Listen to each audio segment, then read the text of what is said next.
علي عزيز ودود والصلاة والسلام على نبيهم محمود وعلى آله وأصحابه الذين هم صاحب الصدق والحياء والجود. أما بعد فأعوذ بالله من الشيطان الرجيم. بسم الله الرحمن الرحيم. فلذلك فادع واستقم كما أمرت ولا تتبع أهواءهم وقل آمنت بما أنزل الله من كتاب وأمرت لأعدل بينكم الله ربنا وربكم لنا أعمالنا ولكم أعمالكم لا حجة بيننا وبينكم الله يجمع بيننا وإليه المصير.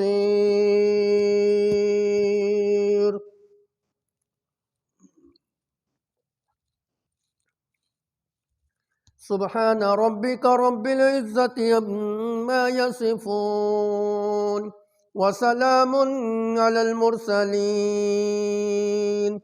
والحمد لله رب العالمين.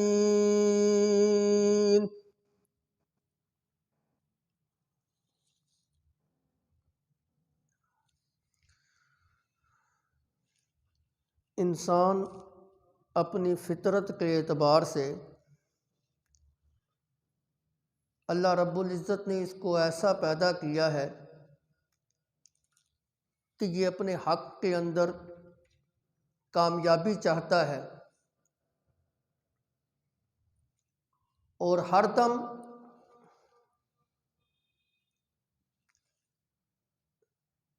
ایسے کاموں میں لگا رہتا ہے جس سے ان کو کامیابی ملے،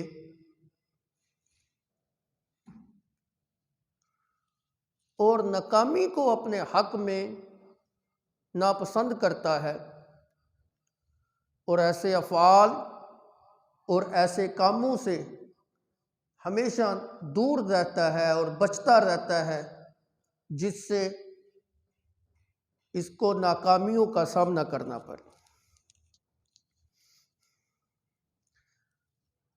حقیقی کامیابی اللہ اور اس کے رسول کے اوپر ایمان لانے کے اندر ہے۔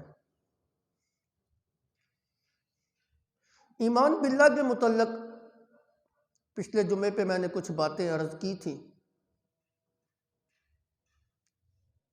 اس حدیث کی روشنی کے اندر کہ حضرت سفیان بن عبداللہ الثقفی رضی اللہ تعالی عنہ جس وقت میرے نبی صلی اللہ علیہ وسلم کے پاس تشریف لائے تو آپ صلی اللہ علیہ وسلم سے یہ سوال کیا، یا رسول اللہ صلی اللہ علیہ وسلم مجھے کوئی ایسی بات بتلا دیجئے کہ جس کے بعد مجھے کسی اور بات کے پوچھنے کی ضرورت نہ پیش آئے، بس اسی کے اوپر عمل کروں تو کامیاب ہو جاؤں۔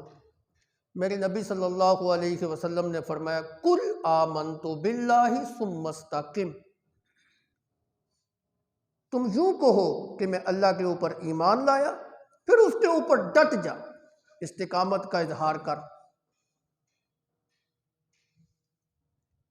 آمنت باللہ کی کچھ تشریح پچھلے جمعے پہ میں عرض کر چکا ہوں۔ آج کے سبق میں اس حدیث کا آخری جز ثم استقم، اس کے اوپر چند باتیں گوش گزار کرنا چاہتا ہوں کہ استقامت کس چیز کو کہتے ہیں، استقامت کا کیا معنی ہے، استقامت کا مفہوم کیا ہے۔ ایک عام سا معنی استقامت کا یہ بھی کیا گیا ہے کہ کسی کام میں کامیابی کے حصول میں ایک مسلسل جد و جہد اور کوشش کرتے رہنا، اس کو استقامت کہتے ہیں۔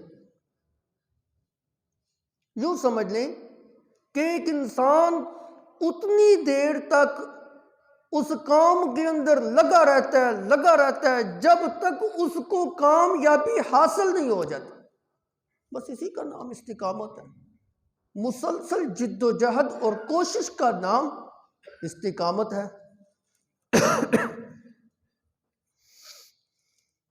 گویا کہ اس نے تہیہ کر لیا ہوا ہے کہ میں نے کامیابی سمیٹنی، یہ کام میں نے کرنا ہی کرنا، یہ چیز میں نے حاصل کرنی ہی کرنی۔ یہی وجہ ہے کہ استقامت کا ایک معنی ڈٹ جانا بھی لیا گیا، ڈٹ گیا، بس اس نے تہیہ کر لیا، اس کام کے اوپر ڈٹ چکا ہے کہ میں نے یہ کرنا ہی کرنا ہے۔ استقامت کا جو لفظ کا جو مادہ ہے وہ قوم ہے، قوم، قاف واو میم، قوم، اسی سے تقویم، قویم اور لفظ مستقیم اسی سے ہے۔ قرآن پاک کی پہلی سورت کے اندر اہدنا الصراط المستقیم، اللہ ہمیں سیدھی رستے پہ چلا دے، پھر ہم اس کے اوپر جم جائیں، ڈٹ جائیں۔ اس کا ایک معنی سیدھا بھی ہوتا ہے، قویم کا معنی ان ھذا القرآن یہدی للتی ہی اقوم، یہ جو اقوم لفظ ہے نا یہ اسی سے ہے کہ سب سے زیادہ سیدھی رستے کی طرف اگر تم آنا چاہتے ہو تو قرآن سب سے زیادہ سیدھے رستے کی طرف رہنمائی کرتا ہے۔ ایک اس کا معنی سیدھا بھی ہوتا ہے قویم کا۔ دونوں چیزوں کو جوڑے تو استقامت کا معنی یہ بنتا ہے کہ سیدھے رستے کے اوپر ڈٹ جانا۔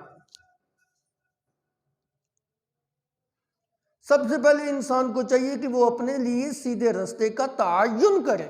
جس وقت تعین ہو جائے پھر بس اس کے اوپر ڈٹ جائے، پھر چھڑانے والے اس کے چھڑانے کی کوشش کریں، ہٹانے والے ہٹانے کی کوشش کریں، سیدھے رستے سے اس کو پیچھے ہٹ کرنے کی کوشش کریں، لیکن یہ ایسا ڈٹ چکا ہے کہ بس اب یہ پیچھے نہیں ہوتا۔ ٹالنے والے ٹالنے کی کوشش کریں، یہ نہیں ٹلتا، ڈٹ گیا بس۔ اس کو کہتے ہیں استقامت۔ ایک لفظ اردو کے اندر استعمال ہوتا ہے جبل استقامت۔ استقامت کا معنی تو ہوتا ہے ڈٹ جانا، جبل کا معنی ہوتا ہے پہاڑ، کہ یہ اپنے مشن کے اوپر اس طرح ڈٹ چکا ہے جس طرح پہاڑ زمین کے اندر گرا ہوا ہے۔ جس طرح ایک پہاڑ کو زمین سے ہٹانا بلکہ سرکانا، تھوڑا سا اپنی جگہ سے ہٹانا، سرکانا، یہ بھی ناممکن ہے، اسی طرح اس کو اپنے مشن سے اور اپنے کام سے ہٹانا بلکہ تھوڑا سا سرکانا یہ ناممکن ہے۔ اس بندے کے لیے لفظ استعمال ہوتا ہے یہ جبل استقامت کا مظاہرہ کر رہا ہے۔ جس طرح پہاڑ گرا ہوا ہے اس کو انسان ہٹا نہیں سکتا، اسی طرح اس کو بھی ہٹا نہیں سکتا۔ پھر استقامت جو ہے وہ دنیا کے معاملے میں بھی ہو سکتا ہے، دین کے معاملے کے اندر بھی ہو سکتا ہے۔ اگر تو استقامت فی الدنیا ہے کہ کسی بندے نے استقامت کا مظاہرہ کیا کہ میں نے یہ کام کرنا ہے، میں نے تجارت میں کامیابی حاصل کرنی ہے، میں نے اپنا پلاٹ خریدنا ہی خریدنا ہے، میں نے جو ہے نا اپنا مکان بنانا ہی بنانا ہے، میں نے کار کوٹھی خریدنی ہی خریدنی ہے، میں نے اپنا بینک بیلنس بنانا ہی بنانا ہے۔ اب وہ اس کام کے اوپر ڈٹا ہوا ہے، مسلسل جد و جہد اور محنت اور کوشش کے اندر لگا ہوا ہے، یہ اس کی استقامت فی الدنیا ہے۔ جو انسان استقامت فی الدنیا کا مظاہرہ کرتا ہے اس کے اندر اب دو احتمال ہیں۔ ممکن ہے یہ اپنے مشن کے اندر کامیاب ہو جائے، اور یہ احتمال بھی ہے کہ ناکام ہو، کیونکہ یہ تو اللہ کا فیصلہ ہے کہ اس کو کتنی دولت دینی ہے، کب دینی ہے، کس وقت دینی ہے، کس جگہ پہ دینی ہے کہ نہیں دینی، کتنی دینی ہے۔ یہ میرے رب کے خزانے ہیں، اسی کا اختیار ہے۔ بعض اوقات یہاں پہ محنتیں، کاوشیں، کوششیں اور مسلسل جد و جہد ناکام ہو جاتی۔ اس کے مقابلے کے اندر وہ لوگ جو مسلسل جد و جہد کے اندر تو نہیں ہیں، لیکن اللہ نے ان کی قسمت میں خزانے لکھے ہوئے ہیں، وہ مسلسل جد و جہد نہ کرنے کے باوجود بھی بہت ساری دولت کے مالک ہو جاتے۔ استقامت فی دنیا کے اندر احتمال ہے کہ یہ اپنے مشن کے اندر کامیاب ہو جائے، یہ بھی احتمال ہے ناکام ہو جائے، لیکن جو استقامت فی الدین ہے اس کے اندر ناکامی نہیں ہے، اس کے اندر کامیابی ہی کامیابی ہے۔ بسا اوقات یوں ہوتا ہے کہ استقامت فی الدین کے اندر دنیا کے اندر مشکلات آتی ہیں، دنیا کے اندر سختیاں جھیلنی پڑتی ہیں، مصائب آتے ہیں، پریشانیاں آتی ہیں، دکھوں اور تکلیفوں اور مصیبتوں کا سامنا کرنا پڑتا ہے، لیکن معال کے اعتبار سے، انجام کے اعتبار سے کامیابی اسی کا مقدر ہے۔ یہ دنیا کے اندر جتنی سختیاں برداشت کر لے گا، آخرت میں اتنا ہی اونچے مراتب کے اوپر ہوگا، کیونکہ اس نے دین کے لیے استقامت کا مظاہرہ کیا، دین کے معاملے کے اندر یہ ڈٹ گیا، سب کو ناراض کر لیا، ایک اللہ کو راضی کرنے کی مسلسل جد و جہد اور کوشش کے اندر لگا ہوا۔ اللہ کو راضی کرنے کی جو مسلسل جد و جہد اور کوشش میں یہ لگا ہوا ہے، تو اس کے دوران اگر اس کو مارے بھی کھانی پڑی، کھا رہا ہے، تپتی ریتوں کے اوپر لیٹنا پڑا، لیٹنا برداشت کر لیا، سختیاں جھیل لی ہیں، مصائب برداشت کر لی ہیں، گالیاں کھا لی ہیں، بدن کو لہو لہان کر لیا ہے، حتیٰ کہ جان کا نذرانہ بھی دینے کے لیے تیار ہے۔ یہ ہے استقامت دین کے لیے۔ دنیا کے اندر کچھ سختیاں آ سکتی ہیں اور آئیں گی، یہ نہیں کہ نہیں آئیں گی۔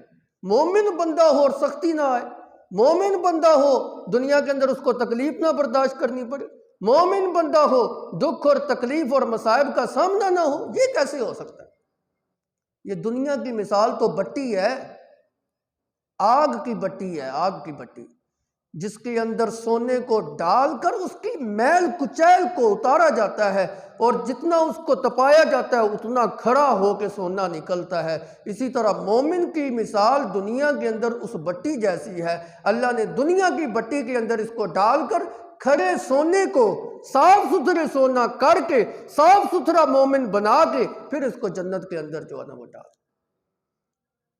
یہ دنیا کے مصائب کو برداشت کرنا یہ اپنے لیے مصیبت نہ سمجھا کرے، یہ بھی باعث رحمت ہوتی ہیں۔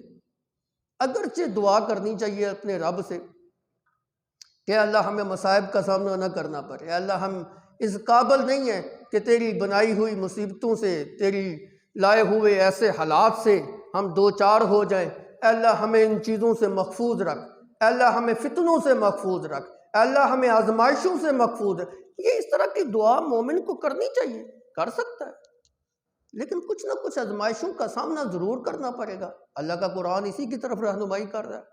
اعوذ باللہ من الشیطان الرجیم، الف لام میم، احسب الناس ان یترکوا ان یقولوا آمنا وهم لا یفتنون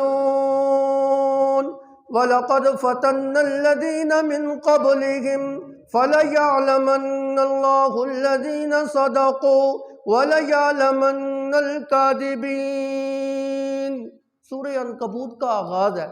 احاسب الناس، کیا لوگوں نے یہ سمجھ لیا ہے، کیا ان کا گمان یوں ہے، ان یترکوا ان یقولوا آمنا، کہ زبان سے صرف انہوں نے آمنا کہا ہے کہ ہم نے اللہ کی توحید کو قبول کر لیا، ہم اللہ کے اوپر ایمان لے آئے، اتنا کہنے کی وجہ سے ان یترکوا، کیا وہ چھوڑ دیے جائیں گے؟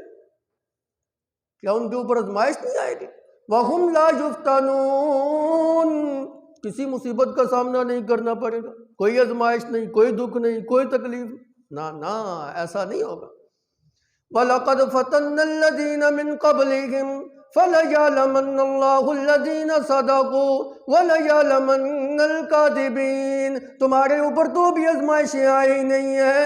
اللہ رب العزت نے پہلی قوموں کو بڑی بڑی مصیبتوں کے اندر ڈالا تھا، بڑی بڑی آزمائشوں کے اندر بھی ان کو ڈالا تھا، بڑی بڑی پریشانیوں کے اندر وہ گرفتار ہوئے تھے۔ اللہ کے پیغمبر صلی اللہ علیہ وسلم نے خود اس آیت کی تفسیر کے اندر یوں فرمایا کہ پہلی امتوں کے لوگ جس وقت ایمان قبول کرتے تھے، کافر ان کو آرا چلا کے، لکڑی کاٹنے والا آرا چلا کے ان کو اس کے اوپر لا کے رکھ دیتے اور جسم کے دو ٹکڑے جو ہے نا وہ کرتے، لوہی کی کنگیاں ان کے جسم کے اوپر چلاتے اور ان کے سارے جسم کے اوپر سے گوشت کو ادھیر کے رکھتے، تپتی ریتوں اور انگاروں کے اوپر ان کو ڈالا جاتا۔ کیوں اللہ ایمان والوں کو ایسے مصائب سے دوچار کراتے ہیں؟ اس لیے فَلَيَعْلَمَنَّ اللَّهُ الَّذِينَ صَدَقُوا وَلَيَعْلَمَنَّ الْكَاذِبِينَ، اللہ جاننا چاہتا ہے آمنا والے دعوے کے اندر کون تم میں سے سچا ہے، آمنا والے دعوے کے اندر کون کھرا ہے، آمنا والے دعوے کے اندر کون جھوٹا ہے، کس کا دعویٰ زبانی کلامی ہے، کس کا دعویٰ زبان کے ساتھ ہے اور کس کا دعویٰ دل کے ساتھ ہے۔ اب یہ سوال پیدا ہوتا ہے، اللہ تو شروع سے ہی ہر چیز کو جانتے ہیں، تو یہاں پھر جاننے کی کیا بات ہے؟ تو علماء نے لیعلمن کا معنی کیا ہے کہ اللہ ظاہر کرنا چاہتے ہیں لوگوں کے ہاں بھی، تاکہ لوگوں کو بھی پتہ چل جائے یہ کھرا ایمان والا ہے، یہ منافق ہے، یہ اپنے دعوے کے اندر جھوٹا ہے۔ منافق کا تو کام ہی یہ ہوتا ہے نا، نبی کے سامنے آ کے کہتے تھے آمنا، اور جب وَإِذَا خَلَوْا إِلَىٰ شَيَاطِينِهِمْ قَالُوا إِنَّا مَعَكُمْ إِنَّمَا نَحْنُ مُسْتَهْزِئُونَ، انا مسلیاں نال تے اسی مذاق کرنے ہیں، دلوں اسی تواڈے نال۔ یہ منافق ہوتا ہے، کبھی ادھر کبھی ادھر، نہ ادھر کا نہ ادھر کا، بس درمیان میں، دھوبی کا کتا، نہ گھر کا نہ گھاٹ کا، وہی اس کی مثال ہوتی ہے۔ اللہ اکبر۔ عرض یہ کر رہا تھا استقامت جو ہوتی ہے، جس وقت مومن بندہ ہوتا ہے، ممکن ہے اگر استقامت دین کے لیے ہے تو دنیا کے اندر اس کو کچھ پریشانیوں کا سامنا کرنا پڑے، کچھ مصائب آ جائیں، لیکن معال کے اعتبار سے، انجام کے اعتبار سے، آخرت کے اعتبار سے کامیابی اسی مومن کا مقدر ہو، بشرطیہ کہ وہ اپنی استقامت میں کھڑا ہو، سچا ہو، مضبوط ہو، اور اسی استقامت کا مطالبہ اللہ رب العزت ہم سے کرتے ہیں کہ صرف آمنا نہیں کہنا زبان سے، آمنا کہہ کے اس کے اوپر تم نے ڈٹنا بھی ہے۔ اہدنا الصراط المستقیم، اے اللہ ہمیں سیدھی رستے پہ چلا اور اس کے اوپر قائم دائم رکھ۔ وہ سیدھا رستہ کون سا ہے؟ اللہ کی توحید والا۔ یہی وجہ ہے قرآن پاک کا ایک مقام اللہ نے توحید اور استقامت کو اکٹھا بیان کیا ہے، انما الہکم الہ واحد فاستقیموا الیہ واستغفروہ وویل للمشرکین،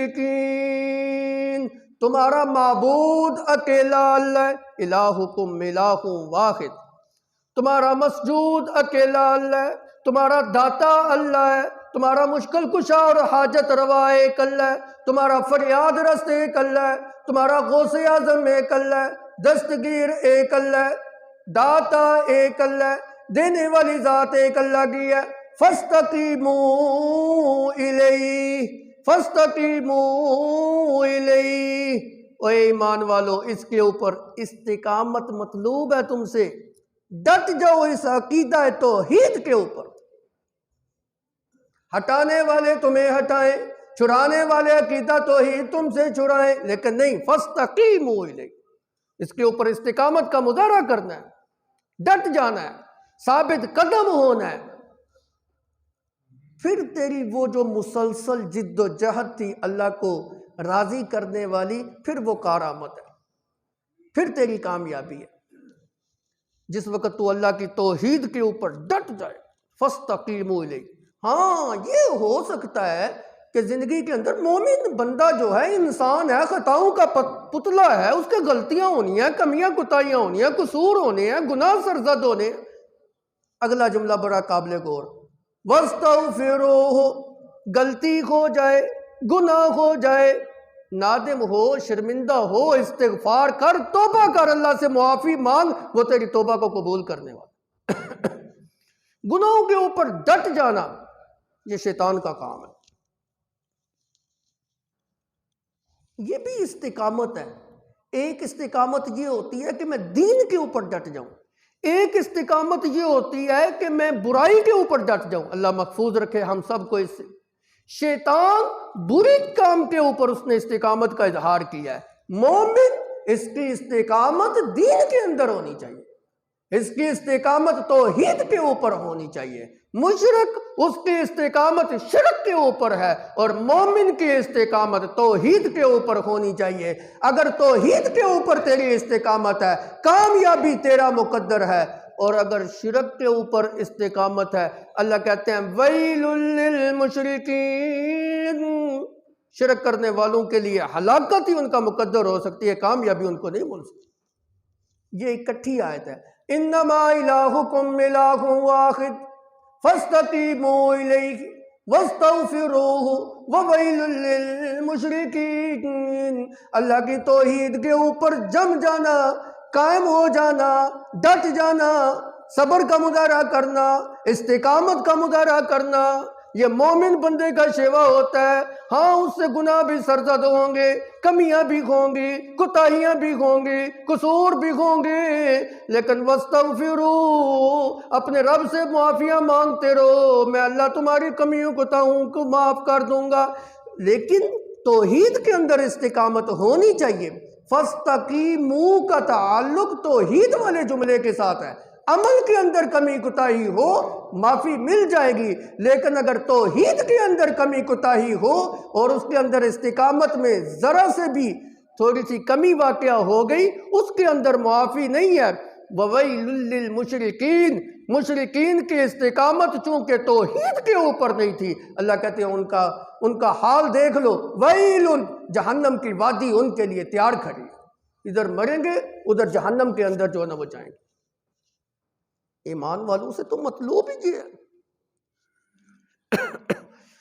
یہ جو آیت مقدسہ میں نے تلاوت کی ہے اس کے اندر بھی یہ ہے، فَلِذَلِكَ وَدْعُ وَاسْتَقِمْ، فَلِذَلِكَ فَدْعُ، اسی دعوی توحید کی طرف میرا پیغمبر آپ اپنی امت کو دعوت دیجئے، آپ لوگوں کو دعوت دیجئے، آ جاؤ اللہ کی توحید کی طرف، آ جاؤ اللہ کو داتا سمجھ لو، آ جاؤ اللہ ہی کو اپنا مشکل کشا اور حاجت روا سمجھ لو، آ جاؤ اپنے رب کو ہی اپنا غریب نواز اور گجمگ سمجھ لو، اس کے علاوہ کوئی دینے والا نہیں، اس کے علاوہ کوئی مشکل کشا نہیں، نہ کوئی نبی، نہ کوئی ولی، نہ کوئی پیر، نہ کوئی پیغمبر، نہ کوئی زندہ، نہ کوئی مردہ۔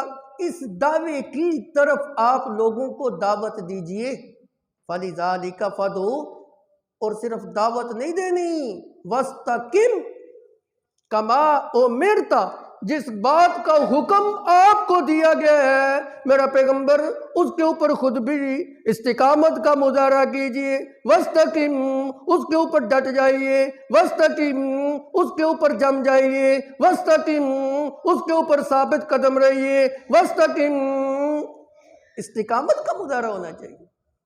نبی سے بھی یہی بات مطلوب ہے کہ عقیدہ توحید کے اوپر ڈٹ جائیے، یوں نہیں کہ دوسروں کو دعوت دیتے رہیں، آپ خود جو مرضی کرتے رہیں۔ ایک خطیب، ایک واعظ، ایک مولوی، ایک مفتی جو دوسروں کو دین کی اور نیکی کے کاموں کی ترغیب دیتا ہے، اس کے لیے بھی لازم ہے کہ وہ خود بھی اس کے اوپر عمل کرے۔ اگر وہ خود عمل نہیں کرتا تو اس کی مثال تو پھر وہ یہود کی طرح ہوئی نا، أَتَأْمُرُونَ النَّاسَ بِالْبِرِّ، وَتَنْسَوْنَ أَنفُسَكُمْ وَأَنْتُمْ تَتْلُونَ الْكِتَابَ أَفَلَا تَعْقِلُونَ۔ دوسروں کو نیکی کا حکم دیتے ہو، خود جو نا عمل کرنا بھول گئے ہو، پتہ ہی نہیں تمہیں، خود بھی عمل کرو نا۔ اسی لیے اللہ نے یہاں پہ فرمایا فَلِذَلِكَ فَدُعُوا، جس عقیدہ توحید کی طرف میرا پیغمبر آپ نے دعوت دینی ہے، وَاسْتَقِمْ كَمَا أُمِرْتَ، جس کا حکم آپ کو دیا گیا ہے اس کے اوپر آپ ڈٹ جائیے، استقامت کا مظاہرہ کیجیے۔ لا تتبع اہواءہم، ان کی خواہش کی اتباع نہ کیجیے، یہ اللہ کو چھوڑ کر انہوں نے اپنی خواہش کو معبود بنا رکھا ہے، کبھی کہاں جا رہے ہیں، کبھی کہاں جا رہے ہیں، کبھی کسی کی معبودیت مان رہے ہیں، کبھی کسی کو سجدہ کر رہے ہیں، کبھی کسی کے نام کی نظر نیاز دے رہے ہیں۔ مشرک جو ہوتا ہے نا، مشرک، اللہ کہتا ہے ما لہا من قرار، اس کو قرار ہی نہیں ہے۔ آپ نے دیکھا ہوگا آج جو نشد اللہ دربار کے اوپر جا کے سجدے ہو رہے ہیں جی، بات نہیں بنی، چلو بھائی علی حجویری کے دربار پہ جاتے ہیں، ادھر جا کے دیگ چڑھاتے ہیں، بات نہیں بنی، چلو بھائی امام بڑی سرکار چلتے ہیں، بات نہیں بنی، چلو بھائی سلطان باہو چلتے ہیں، چلو بھائی پاک پتن چلتے ہیں، چلو بھائی اجمیر شریف بنتے ہیں۔ اللہ کہتے ہیں ما لہا من قرار، مشرک کی زندگی کے اندر استقامت نہیں ہوتی۔ اگر کسی ایک کو معبود مانا ہے، چلو اسی کو اوپر جم جا، اسی کو اوپر ڈٹ جا، ٹھیک ہے یہ تیرا معبود ہے تو وہ بھی جھوٹا، اللہ کے سوا جس کو بھی پکارا جائے گا وہ جھوٹا معبود ہے۔ مشرک کو ایک معبود کے اوپر قرار آتا ہی نہیں ہے، یوں سمجھ لی استقم اور ما لہا من قرار ایک دوسرے کی ضد ہے۔ اللہ کہتے ہیں کہ استقامت کا مظاہرہ کر اللہ کی توحید کے اوپر، یہ ادھر ادھر بھٹک رہا ہے، ادھر ادھر بھٹک رہا ہے، کسی جگہ پہ اس کو قرار آتا ہی نہیں ہے۔ ایک اللہ کو ماننے والا، اس کی زندگی میں استقامت ہوتی ہے، اس کی زندگی کے اندر ڈٹ جانا ہوتا ہے، اس کی زندگی کے اندر ثابت قدم ہونا، اس کے قدم ثابت رہتے ہیں، جم جاتے ہیں اللہ کی توحید کے اوپر، وہ ادھر ادھر نہیں بھٹکتے۔ وہ سب جھوٹے معبودوں کی نفی کرتا ہے، کیونکہ اس کو پتہ ہے یہ سارے خواہشات کے اوپر مبنی ہے۔ یہ خواہش ہے نا کہ ادھر سے کام نہیں ہوا، چلو دل کے اندر یہ خواہش پیدا ہوئی، چلو وہ بڑا نام ہے، وہ بڑی ڈیری ہے، ادھر چلے جاتے ہیں۔ ادھر سے بھی کام نہیں ہوا، وہ بڑی سرکار تو اس سے بھی اونچا نام ہے جی، دل کے اندر خواہش پیدا ہوئی، ادھر جو ہے نا وہ چلے گئے۔ ادھر سے بھی کام نہیں ہوا، چلو یار اجمیر شریف چلے جاتے۔ یہ خواہشات کی تابعداری۔ لا تتبع اخواہم، میرا پیغمبر ان کی خواہشات کا اتباع نہیں کرنی آپ۔ لا تتبع اخواہم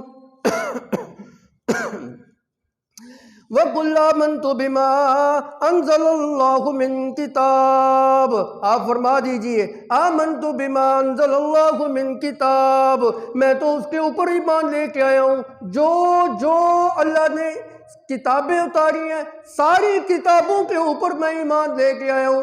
چونکہ پیچھے مضمون یہود و نصارہ کے ساتھ بھی تعلق رکھتا تھا نا، یہودیوں کا یہ وتیرہ تھا، وہ تورات کو مانتے، انجیل کا انکار کر دیتے، قرآن کا انکار کرتے۔ عیسائی جو ہے نا قرآن کا بھی انکار کرتے ہیں، تورات کا بھی انکار کرتے ہیں۔ زبور کو ماننے والے جو ہے نا وہ دیگر کتابوں کا انکار کرتے ہیں نا۔ یہ ایمان نہیں ہے، یہ استقامت نہیں ہے۔ استقامت اس چیز کا نام ہے کہ اللہ نے جو چیز، جو کتابیں نازل کی ہیں، انسان ان ساری کتابوں کے اوپر ایمان رکھے۔ آسمانی تمام کتابوں میں سے اگر ایک بھی کتاب کا انکار کرے گا کافر ہو جائے گا۔ یہ ایمان ہونا چاہیے کہ ساری کتابیں برحق تھیں، اللہ کے سچے نبیوں کے اوپر نازل ہوئی تھیں، ان کی تعلیمات سچی تھیں، اپنے اپنے دور کے اندر ہادی بن کے آئی تھی۔ لیکن اب چونکہ وہ شریعتیں منسوخ ہیں، وہ کتابیں منسوخ ہیں، اب ہمارے لیے جو ہے وہ یہ قرآن مقدس ہے، اس کے اوپر ہم بالتفصیل ایمان لے کے آئے ہیں، اس کے اوپر ہم بالاجمال ایمان لے کے آئے۔ یہ بھی تو خواہشات کی تابعداری ہے نا، کسی کو مان لیا، کسی کو چھوڑ دیا۔ دل کے اندر جس کا خیال آیا بس یہ ٹھیک ہے جی، جس دل کے اندر خیال پیدا ہوا یہ ٹھیک نہیں ہے، بس یہ ٹھیک نہیں ہے جی۔ اللہ کا حکم نہیں مانا انہوں نے۔ لا تتبع اخواهم وقل آمنت بما انزل الله من کتاب وامرت لأعدل بینکم، میں تو حکم دیا گیا ہوں کہ تمہارے درمیان عدل و انصاف کو قائم کروں۔ عدل چاہتے ہو، انصاف چاہتے ہو، دنیا کے اندر انصاف دیکھنا ہے، آؤ اس قرآن کے ذریعے تمہیں انصاف ملے گا۔ کیوں؟ ان ھذا القرآن یہدی للتی ہی اقوم، سب سے زیادہ سیدھی راہ وہ تو قرآن ہی اس کی طرف رہنمائی کرتا۔ انصاف چاہتے ہو تو میں تو پھر اسی کتاب کے ذریعے تمہارے ساتھ فیصلہ کروں گا۔ مجھے تو یہ حکم دیا گیا ہے اپنے رب کی جانب سے، لِأَعْدِلَ بَيْنَكُمْ، تمہارے اندر میں عدل و انصاف کے ساتھ جو ہے نا وہ فیصلے کرے۔ ہاں پھر سن لو، وہ جو دعویٰ توحید تھا پھر بیان کر دیا، اللہ ربنا و ربکم، اللہ ربنا و ربکم، تم بے شک نہ مانو لیکن حقیقت کے اوپر مبنی بات یہی ہے، اللہ ربنا و ربکم، اللہ ہمارا بھی رب ہے اور تمہارا بھی وہی رب ہے۔ جن کو تم رب سمجھتے ہو وہ رب نہیں ہے، اصل رب جو ہے نا اللہ ہی ہے۔ لہذا تم اس دعوی توحید کی طرف آ جاؤ۔ لنا مالنا ولکم ما مالکم، اگر اس دعوی توحید کی طرف تم نہیں آتے، تمہیں تمہارے شرک والے اعمال مبارک ہوں، میں محمد کو اللہ کی توحید مبارک ہو، تمہارے لیے تمہارے اعمال، میرے لیے میرے اعمال، تمہارے اعمال کا وبال ہمارے اوپر نہیں آئے گا اور ہمارے نیک اعمال کا ثواب تمہیں نہیں ملے گا۔ تم سے اپنے عملوں کی پوچھ ہوگی اور ہم سے اپنے عمل کی پوچھ ہوگی۔ یہ ہے استقامت کہ اللہ کی توحید کے اوپر ڈٹ جانا۔ اگر نہیں مانتے نہ مانو، ہم تو اس کے اوپر ڈٹ گئے ہیں، اللہ کی توحید کے اوپر اور اس کے دین کے معاملے میں بس ڈٹ جاؤ۔ اللہ ربنا و ربکم لنا اعمالنا ولکم اعمالکم لا حجت بیننا و بینکم، ہمارے اور تمہارے درمیان اب کوئی جھگڑا نہیں۔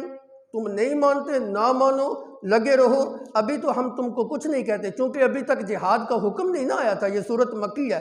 لا حجت بیننا و بینکم، کوئی ہمارے تمہارے درمیان جھگڑا نہیں ہے۔ اللہ یجمع بیننا والیہ المصیر، ہاں اللہ ہم سب کو جمع کرے گا، اللہ کے دربار میں حاضر ہوں گے، پھر پتہ چلے گا، اللہ فیصلہ کریں گے ہمارے اور تمہارے درمیان۔ وہ تو قیامت کا دن انصاف کا دن ہے، انصاف کے اوپر مبنی جو ہے نا وہ فیصلہ ہوگا۔ یہ جو تم کہتے ہو نا کہ ہمارا نبی تمہارے نبی سے افضل ہے، کیوں جی؟ دلیل کیا جی؟ ہمارے نبی پہلے آئے ہیں، تمہارے نبی بعد میں آئے ہیں، اس لیے فضیلت ہے جی۔ ہماری کتاب تمہاری کتاب سے افضل ہے جی، وہ پہلے آئی ہے جی، یہ تو کوئی دلیل نہیں ہے۔ جس زمانے کے اندر تورات مقدس نازل ہوئی تھی اس زمانے کے اندر تورات مقدس سب سے افضل تھی۔ جس میں انجیل نازل ہوئی تھی اس میں انجیل مقدس جو ہے نا افضل تھی۔ آج قرآن نازل ہوا ہے، قرآن سب سے افضل ہے۔ اللہ کی ساری کتابیں جو ہے نا اپنے اپنے زمانے کے اندر افضل ہے۔ ہاں مجموعی لحاظ سے اگر دیکھا جائے تو قیامت تک قائم اور دائم رہنے والی کتاب قرآن مقدس ہے، لہذا اس کا مقام اور مرتبہ سب سے زیادہ افضل ہے۔ لہذا ضد چھوڑو، اناد چھوڑو، حسد چھوڑو، بغض چھوڑو۔ کامیابی چاہتے ہو دنیا کے اندر پیغمبر کی نبوت کے اوپر بھی ایمان لے کے آؤ اور قرآن مقدس کے اوپر بھی ایمان لے کے آؤ، اسی میں تمہاری کامیابی کا راز۔ نہیں تو پھر آخرت میں تو اللہ کے ہاں دربار لگے گا، عدالت لگے گی، پھر تمہیں پتہ چل جائے گا۔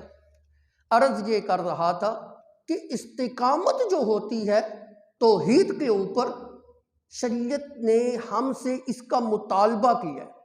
قرآن مقدس کی ایک اور آیت دکھانا چاہتا ہوں۔ اللہ قرآن میں فرماتے ہیں ان الذین قالوا ربنا اللہ ثم استقاموا، بے شک وہ لوگ جنہوں نے یوں کہا ربنا اللہ، ہمارا رب اللہ ہے۔ ربنا اللہ، رب کا لفظی معنی بتاؤں آپ کو، پالنے والا۔ بعض ترجمے والے قرآن پہ لکھا ہوتا ہے پرورش کرنے والا، پالن ہار، تربیت کرنے والا۔ رب مربی کا لفظ بولا جاتا ہے، تربیت کرنے والا، پالنے والا، پرورش کرنے والا، حد کمال تک پہنچانے والا، یہ سارے رب کے معنی۔ ضروریات کو پورا کرنے والا. انسان کی ضروریات مختلف ہیں نا. ربنا اللہ، ہماری ضرورتوں کو پورا کرنے والی ذات صرف اللہ رب العزت کی ہے. انسان دیکھیں، انسان کی ضروریات بھی مختلف ہیں. چھوٹا بچہ ہوتا ہے نا، اس کی ضرورت صرف دودھ تک محدود ہوتی ہے. تھوڑا سا بڑا ہو گیا کھلونوں کی ضرورت ہوتی ہے. تھوڑا سا بڑا ہو گیا کاپی اور پینسل کی ضرورت ہوتی ہے. تھوڑا سا بڑا ہو گیا علم کے لیے کتابوں کی ضرورت ہوتی ہے. تھوڑا سا بڑا ہو گیا شادی کی ضرورت ہے. تھوڑا سا بڑا ہو گیا اس کے لیے معاش اور تجارت اور کاروبار کی ضرورت ہے. اور تھوڑا سا بڑا ہو گیا اب ضرورت اور خواہش یہ پیدا ہو رہی ہے کہ میرے بچے ہوں. ضرورتیں ہر دور کے اندر انسان کی مختلف رہی ہیں. ان ساری ضرورتوں کو پورا کرنے والی کون سی ذات ہے؟ جس زمانے کے اندر انسان کو جو چاہیے کون دیتا ہے اس کو؟ بچے کو دودھ پلانے والا کون ہے؟ بچوں کو کاپی اور پینسل دینے والا کون ہے؟ ان کی تعلیمی ضروریات کو پورا کرنے والا کون ہے؟ ان کی خوراک اور پوشاک کی ضرورت کو پورا کرنے والا کون ہے؟ ان کی رہائش کی ضرورت کو پورا کرنے والا کون ہے؟ ان کی شادی کی ضرورت کو پورا کرنے والا کون ہے؟ ان کو بچے دینے والا کون ہے؟ ان کو تجارت اور دولت سے نوازنے والا کون ہے؟ یہ سارے معنی ایک چھوٹے سے جملے کے اندر ربنا اللہ، یہ سارا معنی اور مفہوم اس کے اندر چھپا ہے. اسی لیے تو کہتے ہیں قرآن کی جو عربی ہے یہ بڑی فصیح اور بلیغ ہے. یہ ایسے ہی نہیں ہے. ترجمے کے اندر تو بس ربنا اللہ، ہمارا رب اللہ ہے، لیکن رب کا معنی کیا ہے؟ اس لیے علماء ایک ترجمہ یہ کہتے ہیں حد کمال تک پہنچانے والی ذات کو رب کہتے ہیں. یہ کمال تک پہنچ رہا ہے نا، وہ کہاں پہنچ رہا ہے؟ چھوٹا بچہ تھا، پھر بڑا ہوا، پھر بڑا ہوا، پھر زندگی کے اس مراحل کے اندر کتنی ضروریات، وہ ساری ضروریات پوری کر کے اللہ نے اس انسان کو کمال کے درجے تک پہنچا دیا. ان الذین قالوا ربنا اللہ ثم استقاموا، خالی ربنا اللہ کہنا نہیں ہے، ثم استقاموا پھر اس کے اوپر ڈٹ جائے، ثم استقاموا پھر ثابت قدم رہے، مر جائے، جان جاتی ہے تو جائے لیکن عقیدہ توحید کو نہیں چھوڑے. برادری ناراض ہوتی ہے تو ہو جائے، عقیدہ توحید کو نہیں چھوڑے. اپنے چھوڑتے ہیں تو چھوڑ جائیں، عقیدہ توحید نہیں چھوڑنا چاہیے. والدین ناراض ہوتے ہیں تو ہو جائیں، عقیدہ توحید نہیں چھوڑنا چاہیے. پھر سمجھ جائے ادھر. قرآن کا یہی تو مطالبہ ہے. یا ایھا الذین آمنوا لا تتخذوا آباءکم وَإِخْوَانَكُمْ أَوْلِيَاءَ إِنِ اسْتَحَبُّوا الْكُفْرَ عَلَى الْإِيمَانِ وَمَنْ يَتَوَلَّهُمْ مِنْكُمْ فَأُولَئِكَ هُمُ الظَّالِمُونَ. اے ایمان والو، اگر تمہارے والدین اور تمہارے بھائی، ان سے زیادہ قریبی رشتہ دار کون ہو سکتا ہے؟ سب سے زیادہ قریب ترین رشتہ والدین کا ہوتا ہے، پھر بھائیوں کا ہوتا ہے. اللہ کہتے ہیں تمہارے بھائی اور تمہارے والدین اگر دین کے مقابلے کے اندر، توحید کے مقابلے کے اندر کفر کو پسند کرتے ہیں، لا تتخذوا آباءکم واخوانکم اولیاء، پھر بھی ان کو اپنا دوست نہ سمجھے. اپنے والدین کو چھوڑنا پڑے تو چھوڑ دو. یہ ہے دین کے اندر استقامت، کہ جہاں میرے نبی کی سنت آئے، جہاں اللہ کی توحید کا معاملہ آئے. برادری تو بڑی دور کی بات ہے، اگر والدین بھی چھوڑنے پڑے تو چھوڑے. یہ ہے درجہ استقامت. جس وقت درجہ استقامت کے اوپر بندہ فائز ہوتا ہے پھر وہ کامل مومن ہو. ربنا اللہ ثم استقاموا، اس کے اوپر ڈٹ جا. ربنا اللہ والے عقیدہ کے اوپر ڈٹے گا تو پھر کامیابی. صحابہ کرام نے ڈٹ کے دکھایا تھا. کیسے وہ ڈٹے تھے، کیسے جو ہے نا ان کا عمدہ اور مضبوط ایمان تھا. اللہ اکبر، انسان پریشان ہو جاتا ہے. میں ایک چھوٹے سے گھرانے کی مثال دینے لگا ہوں. گھرانہ تو چھوٹا سا ہے، میاں بیوی 2 بچے، لیکن میرے نبی کی محبت کے اندر اپنا وطن چھوڑ کر آپ کے قدموں کے اندر ساری زندگی گزار. مکے کے اندر اتنی سختیاں، اتنی پریشانی، اتنی تکلیفیں، دکھ، مصائب، انسان پریشان ہو جاتا ہے. میرے نبی کبھی گزرتے نا تو یوں کہتے ہیں اصبروا یا آل یاسر، اصبروا یا آل یاسر. اور یاسر کی اولاد، صبر کا مظاہرہ کرو، صبر کا مظاہرہ کرو. سبق کے ساتھ مناسبت کرنے لگا ہوں. اے آل یاسر استقامت کا مظاہرہ کرو، ڈٹ جا، انہاں تکلیفوں نو نہ ویکھو. فَإِنَّ مَوْعِدَكُمُ الْجَنَّةُ اصبروا یا آل یاسر فَإِنَّ مَوْعِدَكُمُ الْجَنَّةُ. اللہ نے تمہارے ساتھ جنت کا وعدہ کیا ہوا ہے. جو انسان استقامت کا مظاہرہ کرتا ہے اللہ کا اس کے ساتھ جنت دینے کا وعدہ ہے. لیکن استقامت ہو توحید کی خاطر، استقامت ہو اللہ کے دین کی خاطر، استقامت ہو نبی کی سنت کی خاطر. اصبروا یا آل یاسر فَإِنَّ مَوْعِدَكُمُ الْجَنَّةُ. بڑی پریشانیاں، بڑے دکھ اللہ کے پیغمبر صلی اللہ علیہ وسلم مکے کی گلیوں سے گزر رہے ہیں. آگ کے انگارے جلا کر آل یاسر کو اوپر لٹکایا ہوا ہے، آگ کے انگاروں کے اوپر لٹکایا ہوا ہے، جسم نیچے سے جل رہا ہے. اللہ کے پیغمبر نے فرمایا یا نار کونی بردم وسلاما علی عمار. اے آگ سلامتی والی ہو جا، ٹھنڈی ہو جا، سلامتی والی ہو جا عمار کے اوپر، ایسے ہو جا جیسے تو ابراہیم کے لیے ٹھنڈی ہوئی تھی. کتنے دکھ اور تکلیفیں اور پریشانیاں ہیں، اتنے دکھ اتنی تکلیفیں. حضرت یاسر رضی اللہ تعالیٰ عنہ کو شہید کر دیا گیا. ایک بیوی بچ گئی، 2 بیٹے پیچھے بچ گئے. حضرت سمیہ رضی اللہ تعالیٰ عنہ عورت ہے، صنف نازک ہے، کمزور ہے، اوپر سے بوڑھی بھی ہے.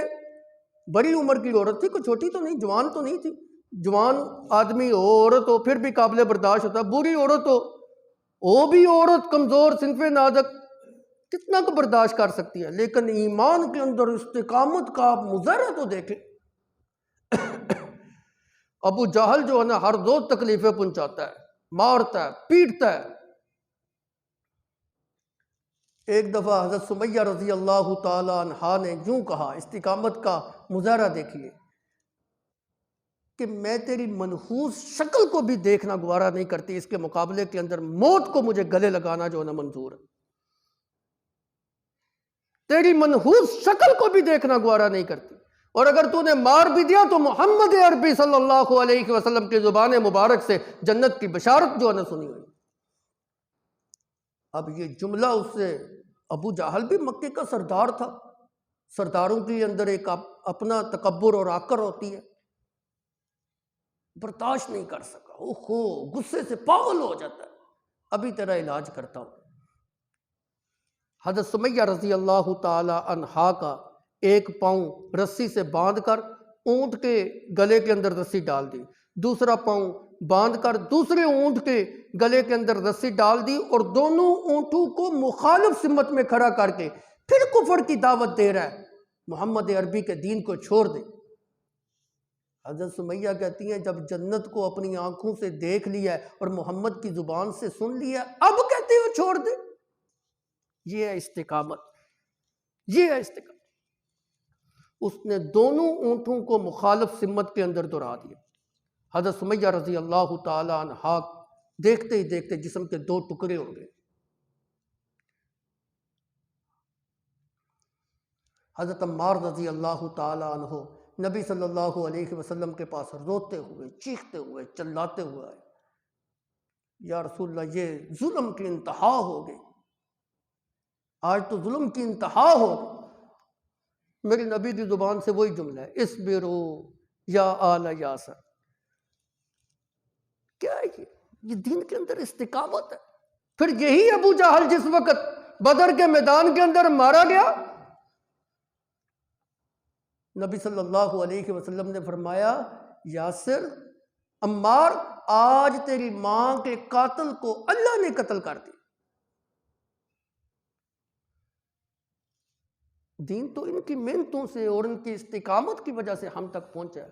وہ صنف نازک ہو کے، کمزور ہو کے دین کے اوپر اس طرح مضبوط ہے اور دین کے اوپر اس طرح جبل استقامت کا مظاہرہ کر رہی ہے. آج ہماری حالت کیا ہے؟ کبھی غور تو کریں، ہم کیا کرتے ہیں؟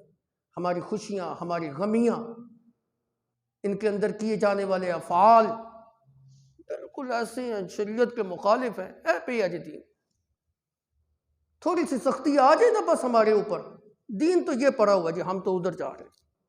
خوشی کا موقع ہو، یہ مہندی کی رسم ہے جی، یہ لائٹنگ ہو رہی ہے جی، یہ ڈول باجے ہے جی، یہ فلاں چیز ہے جی، بیٹے کی شادی ہے جی، کوئی میت والا گھر تھوڑا ہے، فوجی بینڈ ہونا چاہیے، وہ لاکھوں ہم جو نے اسراف کرتے،